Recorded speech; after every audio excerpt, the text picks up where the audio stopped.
මේ කියන්නේ. සාමාන්‍ය මිනිස්සෙට නිදහස කියන දේ ජීවිතේ හැමෝම සිවුරක් දාගෙන shopping යනවා. හැමෝම කෙල්ලොත් එක්ක. හැමෝම සිවුරක් දාගෙන Chinese restaurant වාක කරනවා කියනවා. බල්ලන්ට මේ ළඟට අරන් සිවුරු අරගෙන ඒ විකාර කරනවා. නෑ ඊට වැඩිය බලු වැඩ කරනවා. මොනවද? ඊට වඩා ඒවා. මන්දක ඊයේ පෙරේද තවත් කේස් එකක් ඇවිල්ලා ඉන්නවා සිවුරු මේ මොනවද මේ මොකද්ද මේ ගිටාර ගගා ෂප්පෝ ප්‍රශ්නයක් අහනවා විශ්වබුද්ධ කරනවා මම දැක්කා.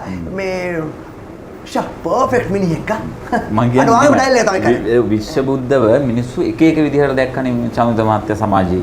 සමහරව පිස්සෙක් විදිහට දැක්කා. සිවුරු ඇරපු හීරළුවෙක් විදිහට දැක්කා. හැබැයි තවත් පිරිසක් බුද්ධිමත් දර්ශනයක් ලෝකෙට කියන මිනිස්සෙක් විදිහට දැකලා තියෙනවා. ඔයාට ලේසි මහානකමේ ඉන්න එකද ගිහිකමේ ඉන්න එකද? මට දැන් දෙකම ලේසි.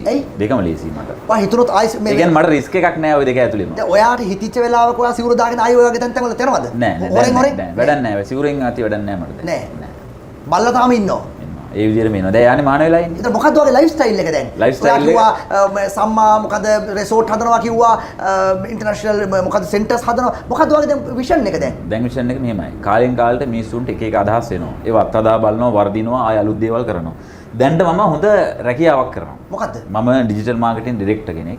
කම්පැනි එක? ඔව් කම්පැනි එක. දැනට අපි ලංකාවේ මේඩ් ඉන් ශ්‍රී ලංකා මිලිටරි බෙරේ එක හදන්නේ අපි.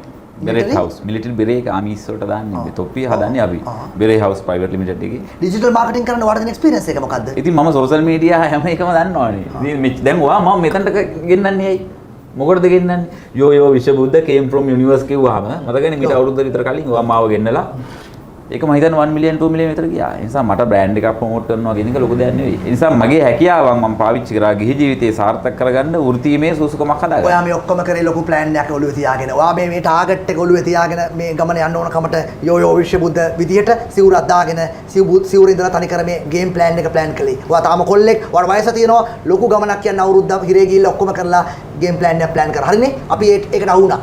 මේමයි නායකයෙක් වුණාම රිස්ක් එකක් ගන්න වෙනවා.